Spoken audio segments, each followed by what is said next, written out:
Bueno, pues yo creo que vamos a empezar ya. Buenas tardes a todos. Como me he presentado antes, para los que habéis llegado ahora, os habéis incorporado recientemente, soy Pedro Pérez Segura, jefe de servicio de Oncología Médica del Hospital Clínico San Carlos y coordinador de Learning Genomics. Antes de nada, quería dar las gracias tanto a la Fundación ECO como a Health Co por el apoyo y el auspicio de estos webinars que lo que pretenden es acercar de un punto de vista práctico todo lo que es el conocimiento molecular en nuestra asistencia oncológica diaria. Hoy tenemos un tema, yo creo que de importancia creciente y que lo vivimos tanto en las consultas, vamos a decir, de oncología, vamos a llamar terapéutica o oncología general, pero también en las unidades de consejo genético, ¿no? Que es la importancia de los estudios germinales en la terapia oncológica, aspectos relacionados con el cáncer hereditario. Para ello, pues tenemos la enorme suerte de tener con nosotros a Enrique Lastra. Él es jefe de servicio del Hospital de Oncología Médica, jefe de servicio de Oncología Médica del Hospital Universitario de Burgos. Es una de las personas que antes empezó a trabajar en cáncer hereditario en nuestro país. Es miembro de la sección de cáncer familiar y hereditario de la SEON. Y bueno, además de tener o estar acreditado por SEON para profesionales en consejo genético en cáncer, es una persona también que trabaja mucho el área de la medicina de la precisión y participa en diferentes entornos, tanto a nivel nacional como autonómico, de temas que tienen que ver con medicina de precisión y además es el coordinador del comité molecular de su centro, con lo que yo creo que tiene un perfil perfecto para hacer una revisión de este tema. Muchísimas gracias, Enrique. Eh, Antes de empezar ya el webinar, que es lo interesante, simplemente recordaros que al final aparecerá un QR y también un link en el chat para que por favor pues valoréis el webinar y esto nos ayude a mejorar cada vez un poquito más. Y sin más dilación, vamos a dar paso al doctor Lastra y recordaros que podéis hacer preguntas al final a través del chat que seguro que Enrique estará encantado de contestarlas. Muchísimas gracias, Enrique, y todo tuyo.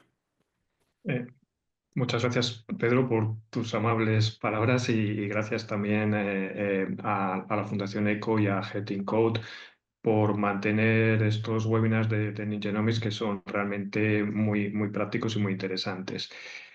Eh, la verdad es que las mutaciones germinales en genes de predisposición a cáncer dan una información de ida y vuelta. Aunque las determinamos a nivel germinal, sin embargo, las podemos inferir mediante análisis moleculares que hacemos en el tumor y luego las podemos utilizar para prevenir cáncer, pero también para el tratamiento del cáncer.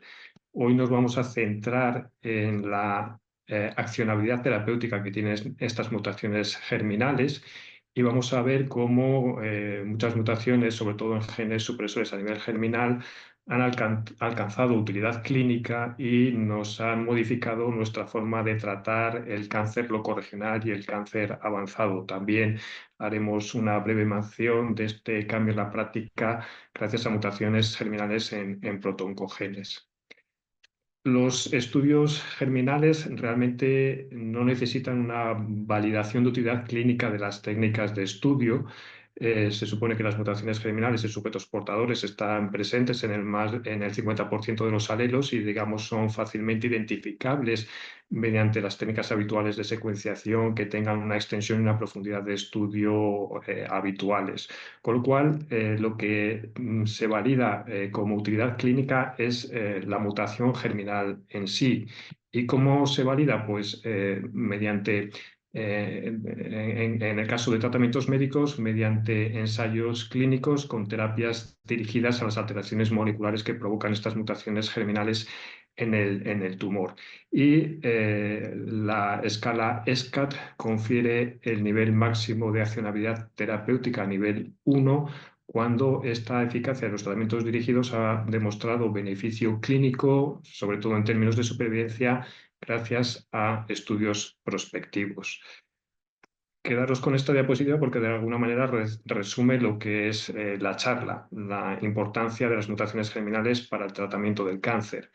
Es un estudio con más de 10.000 pacientes con cáncer avanzado, no seleccionado por historia familiar, y vemos que en el 17% de esos pacientes se encuentran mutaciones a nivel germinal en genes de predisposición hereditaria a cáncer, que las vamos a utilizar para prevenir cáncer en estas familias, pero vemos que en el 9% de estos 10.000 pacientes estas mutaciones germinales son accionables terapéuticamente y en el 5% de estos pacientes las mutaciones germinales son accionables con un nivel de accionabilidad máximo nivel 1. Por lo tanto, la mutación germinal en cáncer hereditario, como veis, es un potente marcador predictivo de eficacia terapéutica. Y vamos a ir desarrollándolo un poco a lo largo de la charla.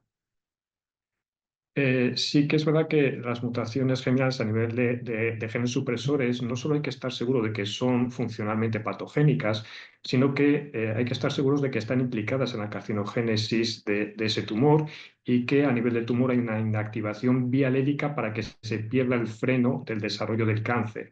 Y después hay que demostrar que los tratamientos dirigidos tienen eficacia clínica. Por eso sí que es verdad que algunos de los estudios que vamos a ver sí que se basan en perfiles moleculares que seleccionan a los tumores, a los pacientes con esos tumores y con plataformas que sí que requieren cierta validación de utilidad clínica a nivel del tumor. Eh, Cuando hay mutación a nivel germinal en un gen de la vía de recombinación homóloga, si en el tumor hay inactivación bialélica de ese gen, habitualmente se produce un déficit del mecanismo de reparación de recombinación homóloga que deja unas secuelas genómicas que se pueden identificar mediante técnicas de estudios para definir si hay déficit de recombinación homóloga. Pues bien, no siempre todas las mutaciones germinales en todos los genes implicados en la recombinación homóloga conllevan un déficit de recombinación homóloga en el tumor. Sí que esta correlación es máxima o es mayor cuando hay mutaciones germinales en genes BRCA en determinadas histologías como cáncer de ovario, cáncer de mama, cáncer de próstata y cáncer de páncreas. Pero la correlación mutación germinal con déficit de recombinación homóloga no es tan grande cuando existen mutaciones germinales en otros genes y en otras histologías. Lo mismo podríamos decir cuando hay una mutación germinal en un gen de la vía de reparación mismatch. Si a nivel del tumor hay inactivación bialélica, se produce el fallo del mecanismo de reparación y un fenotipo de inestabilidad de microsatélites.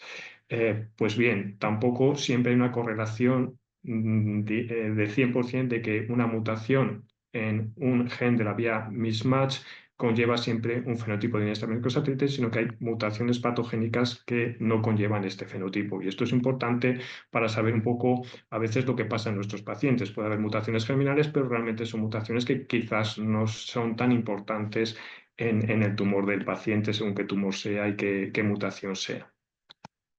¿Cómo hemos cambiado nuestro manejo del cáncer locorregional cuando tenemos un marcador predictivo como mutaciones germinales en genes supresores? ¿Cómo hemos cambiado el tratamiento de radioterapia en la enfermedad locorregional, en el cáncer de mama y en el cáncer de endometrio? Pues para el cáncer de mama, en el síndrome de Di-Fraumeni no han hecho falta grandes estudios, sino con un simple estudio observacional de 8 pacientes con síndrome de Di-Fraumeni con mutaciones germinales en P53, se vio que 3 de estos 8 pacientes desarrollaron cáncer radioinducido. Por lo tanto, es una contraindicación utilizar radioterapia en el manejo del cáncer de mama precoz cuando hay síndrome de Di-Fraumeni. También sabemos que el cáncer de endometrio, si es por mutación POLE, muy pocas de estas mutaciones van a estar a nivel germinal, es cierto, pero su presencia en el tumor pues clasifican el tumor como de mejor pronóstico. Y también cuando el cáncer de endometrio es por déficit de reparación mismatch, también mejora el pronóstico de estos cánceres de endometrio. El cáncer de endometrio con inestabilidad microsatélite es el 3% es por síndrome de Lynch, pues sabemos que esta mejora de pronóstico conlleva a un manejo diferente en la enfermedad locorregional, como se deduce del análisis conjunto de los estudios PORTEC-1 y PORTEC-2 en cáncer de endometrio estadio 1. En este estudio se vio que si los tumores se debían a mutaciones en POLE, pues la radioterapia realmente no modificaba el riesgo de recaída pélvica, que iba a ser prácticamente nulo frente a no tratamiento. Y cuando el cáncer de endometrio es por inestabilidad de microsatélites, la radioterapia externa y la braquiterapia tenían la misma eficacia y aportaban un beneficio, pero que no era estadísticamente significativo respecto a no dar radioterapia.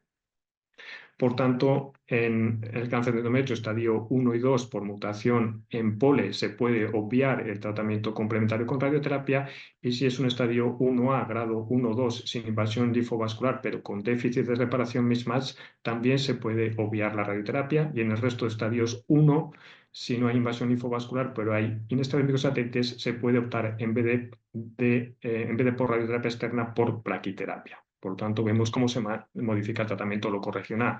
También los marcadores germinales nos modifican el tratamiento quirúrgico del cáncer de mama, que puede ser más extenso en el momento del diagnóstico de la enfermedad. Si atendemos a los resultados de este estudio retrospectivo, multicéntrico, en mujeres jóvenes con mutación germinal en BRCA, con cáncer de mama en estadios iniciales, se comprueba que aquellas que optaron por realizar mastectomía bilateral reductora de riesgo tenían una supervivencia global mayor que las que no optaron por esta cirugía, con una hazard ratio 0,65, y que el beneficio incluso se obtenía si esta cirugía se entendía que se aplicaba desde el manejo inicial de la enfermedad, por conocer desde el diagnóstico de la enfermedad el estado de mutación germinal en BRCA. También las mujeres que optaron por salpingofrectomía bilateral profiláctica tuvieron una supervivencia global mayor que las que no hicieron esta cirugía profiláctica, con hazard ratio 0,58, y aquí parece que el beneficio era mayor si la cirugía ginecológica profiláctica se realizaba un poco más tarde, después del manejo del cáncer de mama precoz. Por lo tanto, en el manejo quirúrgico del cáncer de mama en estadios iniciales en mujeres jóvenes con mutación germinal se puede hacer una cirugía más amplia, no solo terapéutica, sino también preventiva, pero la mujer debe estar informada que en ese caso el riesgo de recaída de enfermedad local y a distancia es mayor en los primeros 5 años, y que luego se estabiliza, y que se puede diferir este tipo de cirugías profilácticas a más tarde sin perder beneficio de supervivencia global, y cuando el riesgo de nuevos tumores de mama y de ovario empieza a aumentar por la mutación germinal.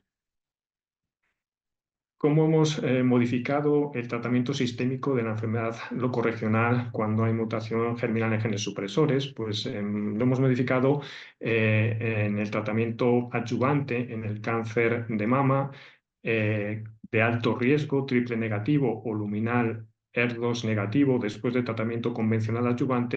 En este estudio Olimpia se randomizan a los pacientes a recibir olaparib durante 1 año o placebo. Y después de una mediana de seguimiento muy larga de más de 6 años, en el objetivo principal se ve que las mujeres que recibieron olaparib adyuvante tuvieron una reducción relativa en el riesgo de enfermedad invasiva del 35% frente a las mujeres que no recibieron olaparib adyuvante. Y en el objetivo de supervivencia global, este dato es muy valioso por la importancia del objetivo. Se ve también que las mujeres que recibieron olaparib adyuvante tuvieron una reducción relativa del riesgo de muerte del 28% frente a las que no recibieron olaparib adyuvante, con cifras absolutas de 87% de supervivencia a 6 años en las mujeres que recibieron olaparib frente a 83% en las que no recibieron olaparib. Por lo tanto, es una indicación clara de este fármaco ahora mismo en este escenario clínico. ¿Cómo hemos modificado nuestro tratamiento en la enfermedad locorregional en el abordaje del cáncer colorectal cuando hay mutaciones en genes supresores o cuando hay síndrome de Lynch? Pues en base a varios estudios. Seguramente todavía no está del todo modificado, pero estamos en fase de modificar nuestro abordaje terapéutico gracias a estudios como el NICHE-2, un estudio fase 2 en el que se administra hipo más nivo inmunoterapia neoadyuvante en cáncer de colon localmente avanzado con inestabilidad de microsatélites. Se comprueba que más de el 95% de los 110 pacientes que participaron en este estudio obtuvieron una respuesta patológica mayor. El 70% obtuvieron una respuesta completa patológica a nivel del primario y a nivel ganglionar, y los 34 pacientes con síndrome de Lynch que participaron en este estudio tuvieron tasas de respuesta completa patológica superiores del 80%, frente a los que no tenían síndrome de Lynch, que la tasa de respuesta completa patológica fue del 60%. No solo tenemos este estudio, tenemos otros 20 estudios más y un metaanálisis realizado con más de 700 pacientes que siguieron esta estrategia de neoadyuvancia y globalmente se comprueba que la tasa de respuesta completa patológica se mantiene en ese 66%, con lo cual con esta eficacia de la inmunoterapia neoadyuvante en cáncer colorectal, pues no es de extrañar que se planteen estrategias de manejo conservador para tratar de evitar una cirugía después de la inmunoterapia en esta enfermedad locorregional, como se ve en este estudio, fase 2, con dostarlimab neoadyuvante en cáncer estadios 1 a 3 con inestabilidad microsatélites. El 44% de estos pacientes tenían síndrome de Lynch. Los 49, los 49 pacientes que tenían cáncer rectal, el 100% hicieron una respuesta completa clínica que se mantuvo en el 75% de los pacientes a 12 meses. También la respuesta fue del 100% en los pocos pacientes con cáncer uroterial y con cáncer de vía biliar que participaron en este estudio. Con estos resultados, no es de extrañar que se vayan planteando y que se vayan desarrollando seguramente en el futuro estrategias de tratamiento de inmunoterapia que pretendan conservar el órgano, sobre todo cuando la cirugía de ese órgano puede ser dificultosa, como es la cirugía rectal o la cirugía de tumor uroterial o de vías biliares, ¿no? Siempre y cuando se realice un seguimiento adecuado, que por ejemplo en el cáncer rectal puede ser por tres métodos: por método endoscópico, por método de resonancia y por método de TAC-PET, e incluso se pueden añadir seguimientos con biopsia líquida. Por lo tanto, esta estrategia posiblemente se va a desarrollar en el futuro, al menos en cáncer rectal y posiblemente sin necesidad de estudios fase 3. Hemos modificado también, o vamos a modificar probablemente también, el tratamiento locorregional médico en el síndrome de Boni-Pellindau y en el síndrome de Gorlin. En el síndrome de Boni-Pellindau, cuando hay en el tumor inactivación bialérica del gen Boni-Pellindau, no se degrada el factor 2 alfa inducido por hipoxia, que en el núcleo se va a combinar con el factor inducido por hipoxia beta, formando un complejo que va a activar señales de crecimiento celular. Pues bien, belzutifan es un fármaco que inhibe la formación de este complejo y por tanto va a tener eficacia en el síndrome de Boni-Pellindau, pero va a impedir la síntesis de EPO por no formación de este complejo, con toxicidad en forma de anemia grado 3 en el 11% de los pacientes como principal toxicidad.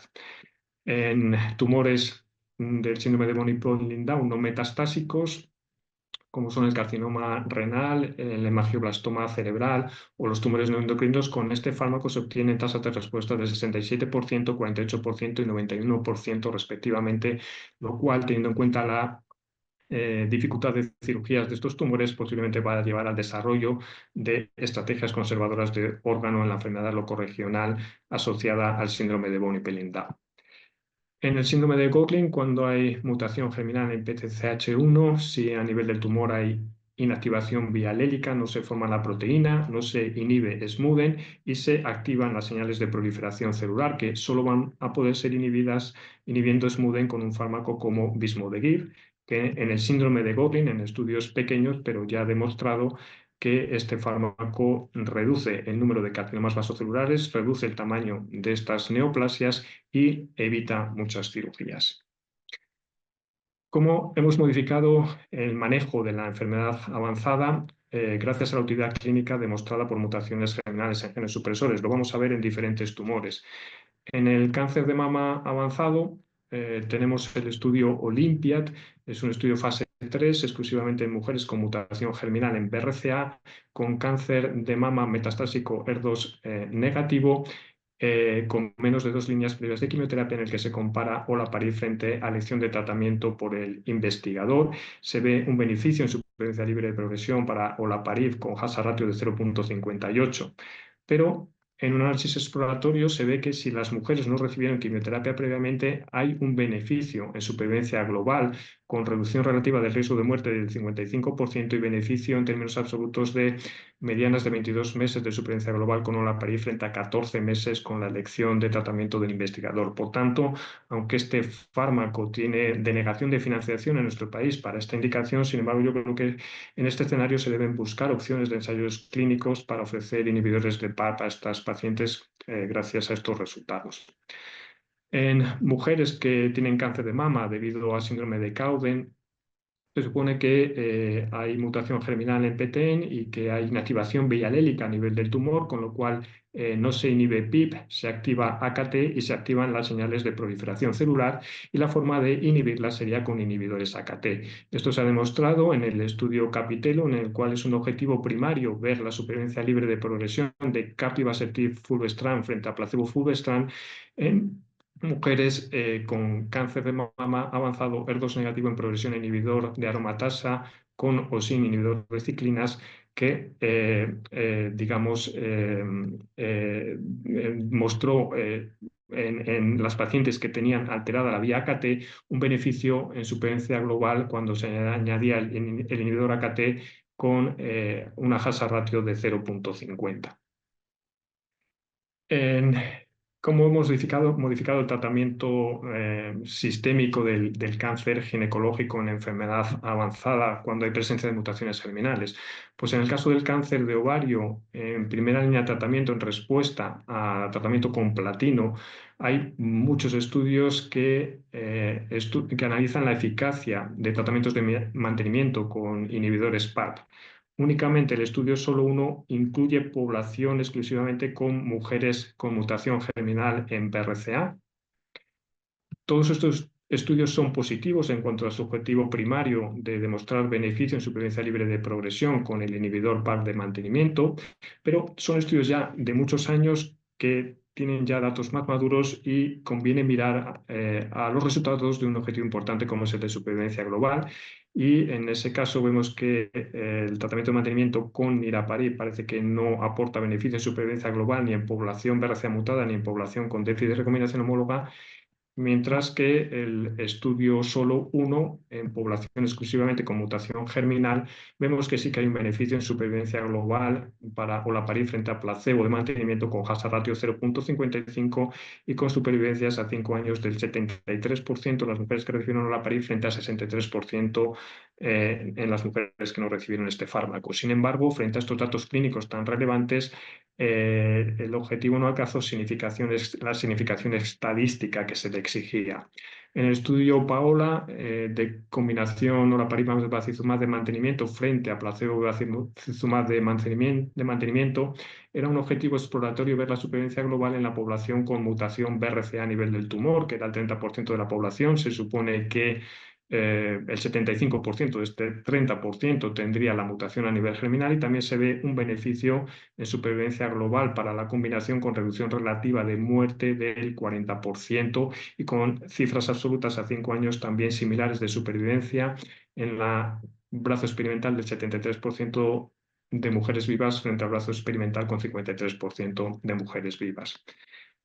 En el cáncer de ovario recurrente o en progresión también se ha analizado el tratamiento con inhibidores PARP de mantenimiento en diferentes estudios, pero únicamente el solo 2 incluye mujeres con BRCA mutado a nivel germinal exclusivamente, y es el único que aporta datos de supervivencia global. Si bien es verdad que era un estudio que no estaba diseñado para tener suficiente poder estadístico para medir la supervivencia global a 5 años, sin embargo, las cifras absolutas pues, tienen un cierto significado clínico, con medianas de supervivencia a 5 años del 51% en la población que recibió olaparib frente a 38 meses en la población que no recibió este fármaco.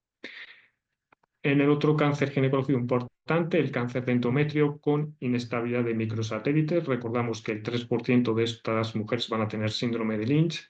Se estudia la combinación de inmunoterapia más quimioterapia frente a quimioterapia sola en varios estudios. Los que tienen resultados más relevantes son los estudios con dostarlimab, el RUBY, y en el estudio ENERGY con tasas de respuestas del 77 y 81% y con una reducción relativa en el riesgo de progresión del 70% para las mujeres que recibieron combinación frente a las que recibieron quimioterapia sola.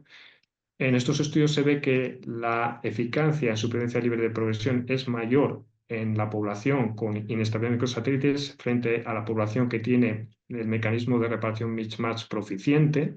Y tenemos datos de supervivencia en el estudio RUBY con dostarlimab, con beneficio en la población global, pero que parece, según el objetivo exploratorio, que este beneficio de supervivencia global se debe sobre todo a lo que ocurre en la población con inestabilidad de microsatélites, en la cual hay una reducción relativa del riesgo de muerte del 70% para la combinación dostarlimab más quimioterapia frente a quimioterapia.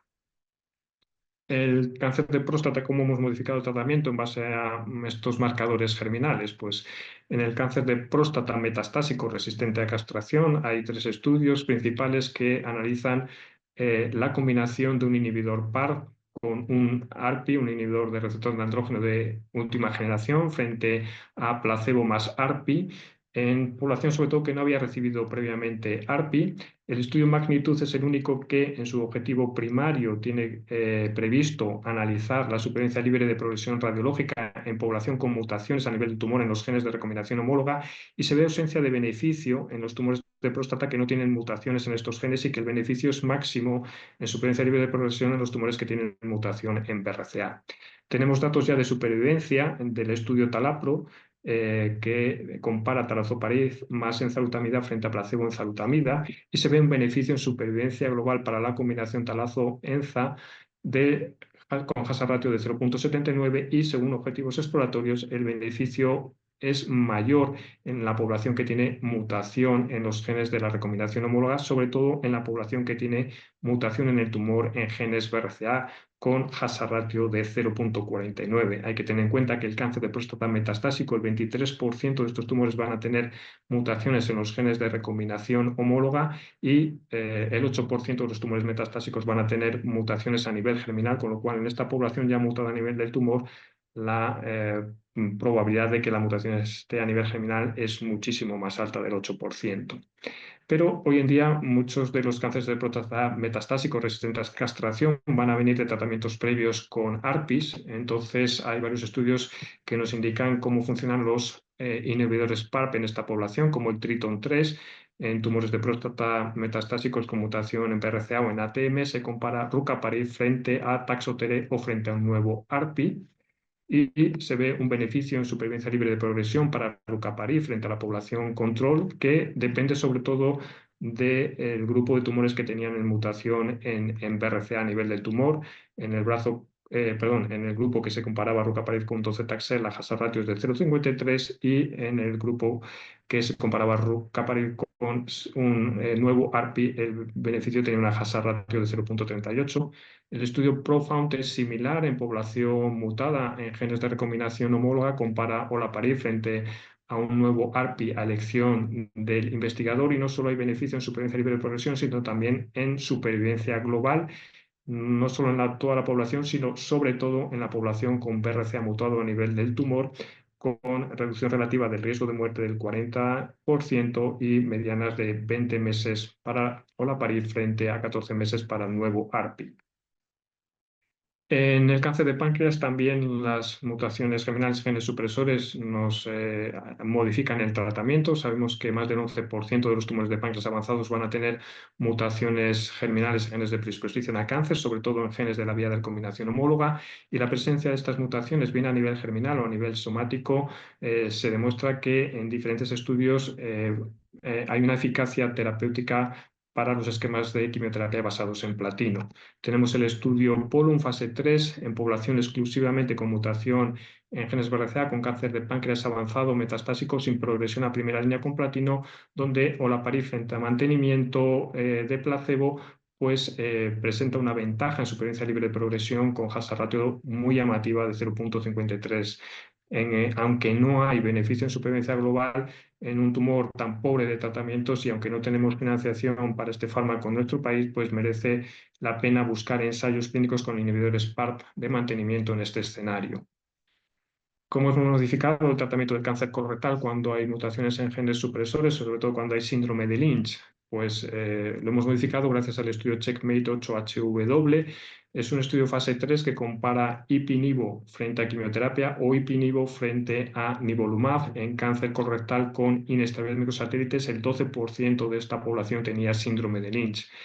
En la comparación con quimioterapia vemos que a 2 años el 72% de los pacientes que recibieron nivo-IPI estaban sin progresión, frente a solo el 14% de los pacientes que recibieron quimioterapia, y estos resultados no se modificaban según la inestabilidad de microsatélites, fuera por síndrome de Lynch o no fuera por síndrome de Lynch.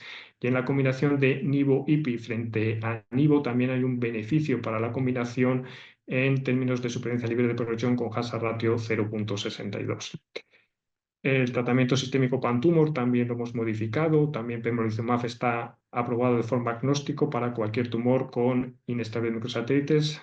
Recordamos que tumores con inestabilidad de microsatélites que no son colorectales ni endometriales, el 6% van a tener síndrome de Lynch. Y en estos tumores inestables vemos tasas de respuestas por encima del 40% en cáncer gástrico, colangiocarcinoma, cáncer de intestino delgado, menores tasas de respuestas en cáncer de páncreas y nula respuesta en tumores cerebrales. Esto está ratificado por metaanálisis con más de 14 ensayos clínicos, donde los tratamientos con immune checkpoint inhibitors dan tasas de respuesta del 41%, mediana de supervivencia libre de progresión de 4 meses y supervivencia global con medianas de 2 años. En pacientes con poliposis adenomatosa familiar atenuada asociada a MIH, hay que tener en cuenta que se da con mucha frecuencia transversiones guanina-citosina, timina, adenina. El daño oxidativo en la cadena de DNA hace que se inserte oxidroxiguanina, que tiende a combinarse, a parearse con la base adenina, que no se puede extraer porque no funciona MIH, y adenina tiende a combinarse con timina. Estas transversiones, una de ellas más típicas es la mutación KRAS G12C, que por lo tanto está presente en el 67% de los tumores de los pacientes que tienen poliposis adenomatosa familiar atenuada asociada a MIH, y es una mutación que sabemos que es accionable hoy en día con sotorasib y adagrasib. Una breve pincelada de cuando las mutaciones a nivel germinal ocurren en protoncogenes. Sería suficiente una mutación en un alelo para que se acelerara el desarrollo del tumor. Sabemos que estas mutaciones en EGFR si están en este codón, en un muy pequeño porcentaje de pacientes pueden estar a nivel germinal. También se han descrito mutaciones germinales en los codones 790, 843 y 769. Estarían presentes en el tumor desde el diagnóstico de la enfermedad con frecuencia alélica alta, y aunque son mutaciones en protoncogenes, habitualmente necesitan de otra mutación en CIS, en EGFR, para que se desarrolle el cáncer. La presencia de estas mutaciones, lógicamente, va a predecir respuesta a inhibidores como osimertinib o anticuerpos como amivantamab. También en el carcinoma medular de tiroides no seleccionado por historia familiar, el 25% van a tener mutaciones a nivel germinal en el gen RET, y sabemos por el estudio Libreto que en enfermedad avanzada en progresión, carcinoma medular de tiroides con mutación tumoral en gen RET, se supone que aquí la prevalencia de mutación germinal subiría incluso hasta el 50%. La eficacia de selpercatinib es espectacular frente a otros tratamientos como vandetanib o cabozantinib, con beneficio en supervivencia libre de progresión con hazard ratios tan espectaculares como 0,28, siendo la primera elección de tratamiento hoy en día para esta población. También en carcinoma renal papilar hereditario, debido a mutaciones germinales en MET, pues hay que buscar oportunidades de tratamiento con nuevos inhibidores MET como capmatinib o tepotinib dentro de ensayos clínicos. Para concluir, destacar, como digo, que las mutaciones germinales es un marcador predictivo de respuesta a tratamiento muy potente, que es importante saber qué ocurre en el tumor, no solo a nivel de la mutación en los genes de predisposición al cáncer, sino a nivel biológico y a nivel clínico, que hemos repasado la utilidad clínica que nos dan estos marcadores germinales en diferentes tumores y en diferentes estadios de la enfermedad, y que hay que seguir investigando. Muchas gracias por vuestra atención. Bueno, pues muchísimas gracias, Enrique. Has hecho una revisión, yo creo que exhaustivísima, sobre la situación actual de estos genes, de sus alteraciones y de las implicaciones terapéuticas, ¿no? Yo creo que has puesto sobre la mesa el gran impacto que tiene en la actualidad, ya no solo preventivo, sino terapéutico, que era de lo que se trataba, el conocimiento de estas alteraciones, ¿no? Yo creo que felicitarte porque realmente ha sido una revisión muy exhaustiva y que además pone de manifiesto la importancia del análisis de estas alteraciones porque cambia radicalmente la terapia de muchos. Sí que es verdad que has comentado y es real que algunos de estos fármacos no los vamos a tener disponibles, ¿no? En nuestro entorno y que, bueno, sí tenemos que fomentar el que estos pacientes puedan acudir a ensayos clínicos porque realmente el impacto puede ser muy importante, ¿no?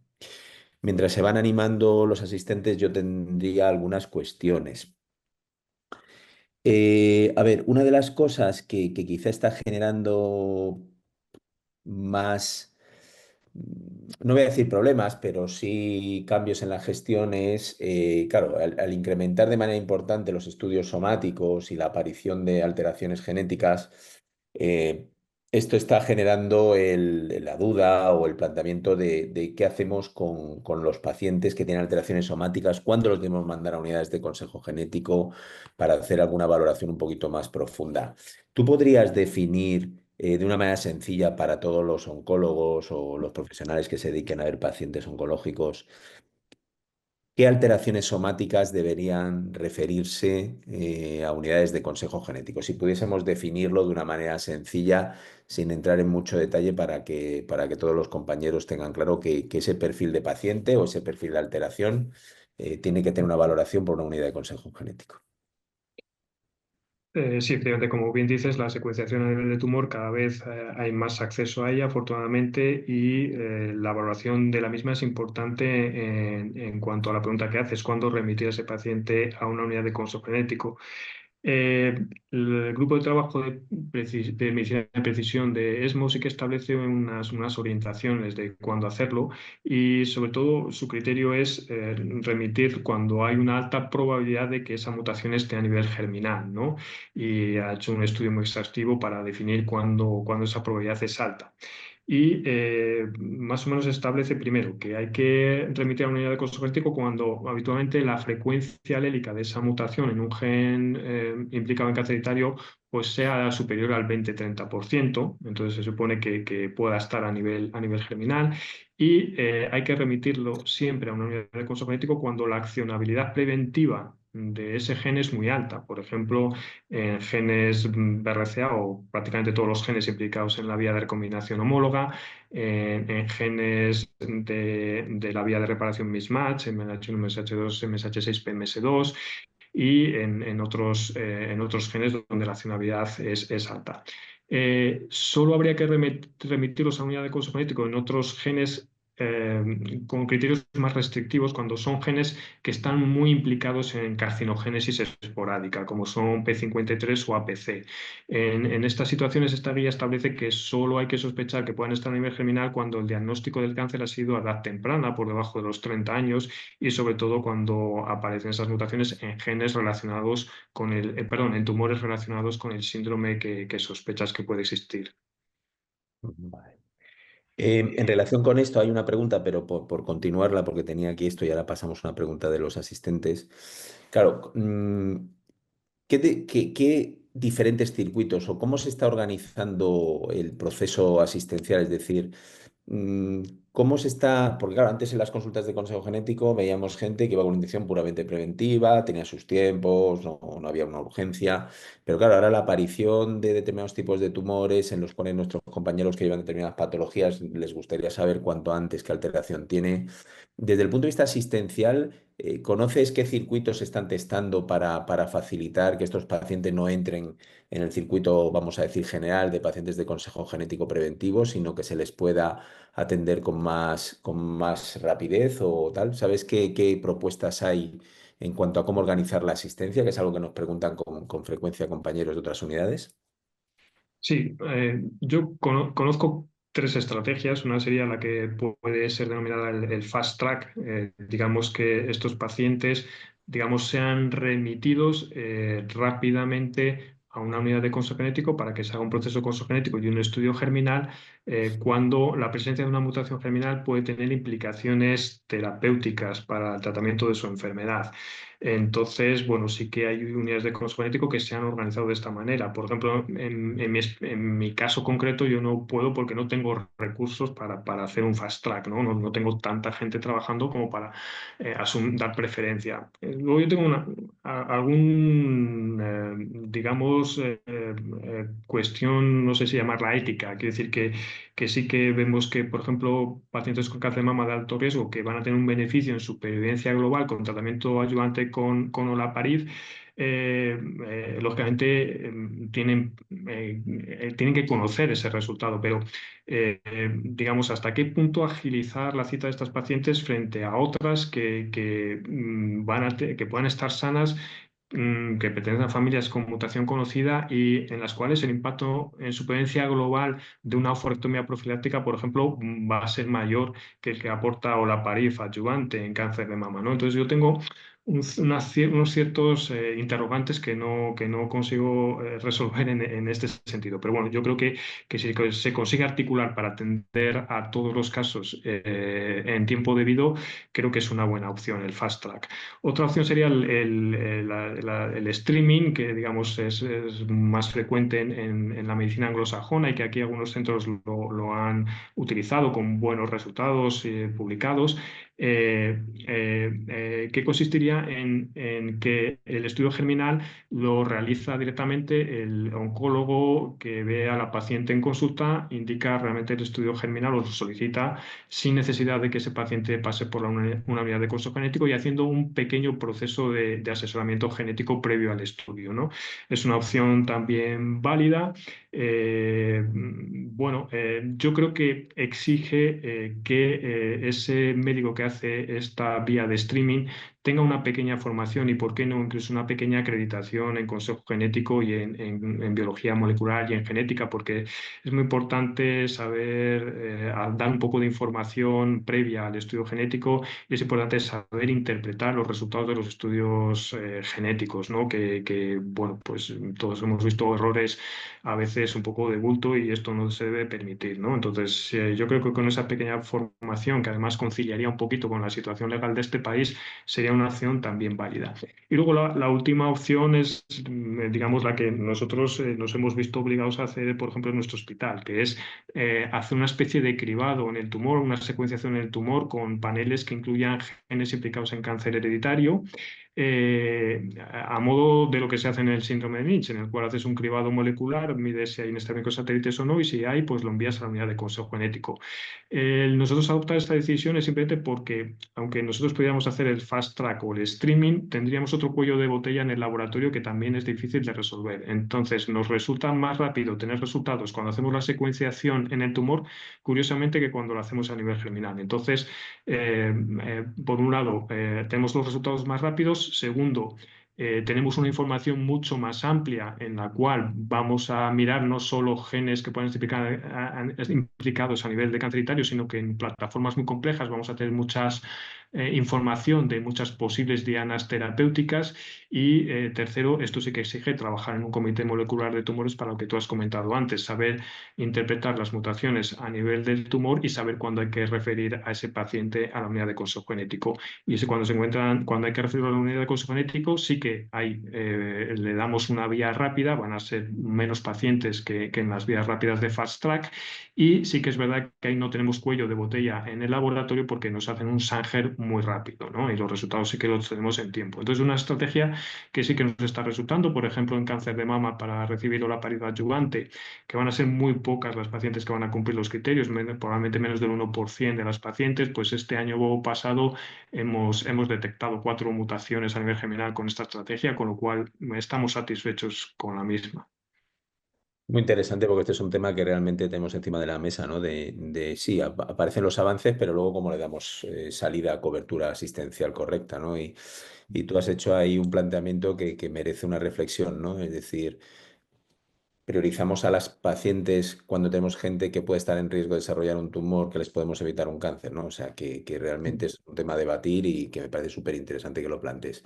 Hay una pregunta de uno de los asistentes, dice, yo te la planteo como pones y si no te queda claro, pues le podemos decir al asistente que lo aclare, pero dice, ¿PALB2 es la o el gen accionable más eficaz después de los BRCA? Entiendo que se refiere para el bloqueo con inhibidores PARP, entiendo, ¿eh? Ujú. Es que la pregunta es solo esa frase. Si PALB2 es el gen accionable más eficaz después de BRCA.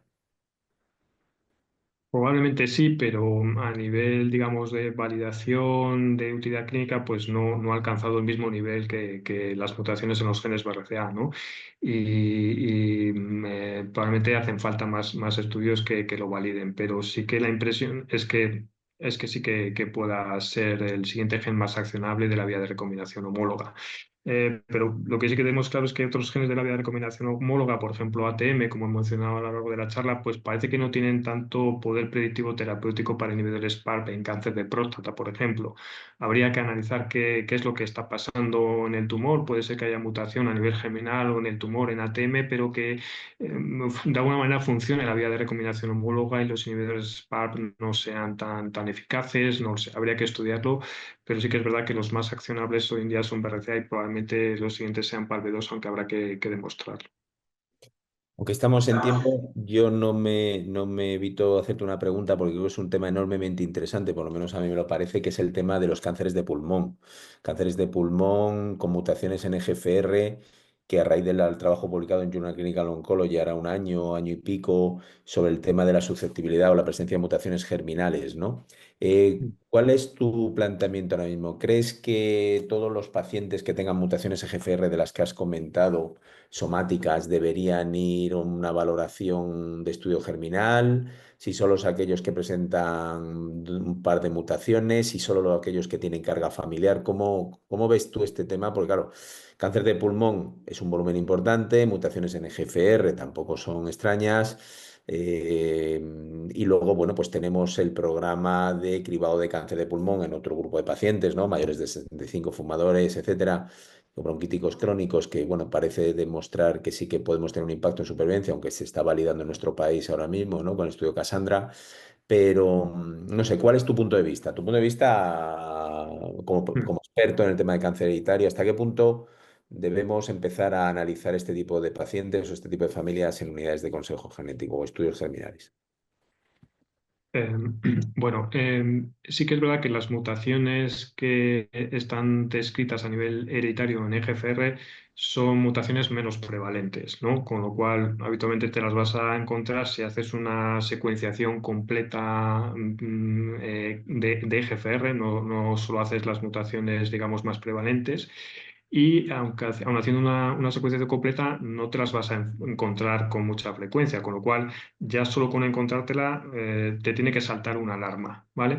La siguiente, y sobre todo encontrártela en la primera secuenciación, porque si te las encuentras más adelante cuando haces una rebiopsia y una nueva secuenciación para buscar mecanismos de resistencia a terapias dirigidas, pues hay, posiblemente no sea una mutación germinal, sino que sea una mutación que ha aparecido como mecanismo de resistencia. Entonces, si te encuentras una mutación que no es frecuente en estos codones y desde la primera secuenciación y con una frecuencia alélica relativamente alta, pues ya solo con eso yo sí que plantearía un estudio germinal.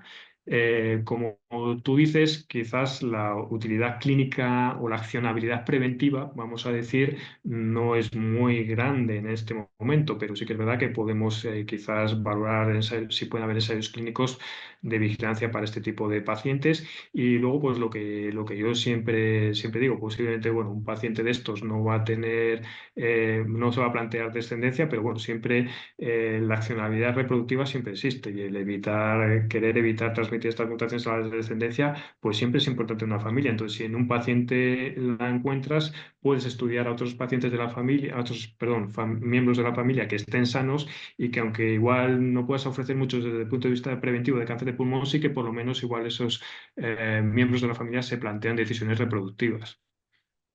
Bueno, yo creo que queda claro que este campo está en expansión absoluta y que aprendemos cada día, ¿no? Con lo que vamos viendo y que está teniendo un enorme impacto para los pacientes en situación precoz y avanzada y también para personas sanas, ¿no? Por lo tanto, yo creo que es un tema en el que tenemos mucho que aprender. Muchísimas gracias, Enrique. De verdad que ha sido una ponencia excelente. Y nada, recordaros que a todos que ahora aparecerá un QR y también en el chat el link para que contestéis al cuestionario de calidad. Agradecer de nuevo a G5 y a la Fundación ECO el apoyo a esta iniciativa y simplemente recordaros que el 11 de junio Ahí a la vuelta de la esquina tendremos el siguiente webinar sobre biomarcadores en cáncer de endometrio, que también es otra patología que se ha visto muy positivamente afectada por el conocimiento molecular. Y para eso tendremos al doctor Andrés Redondo del Hospital de la Paz, que es un experto en tumores ginecológicos. Muchísimas gracias a todos. Gracias.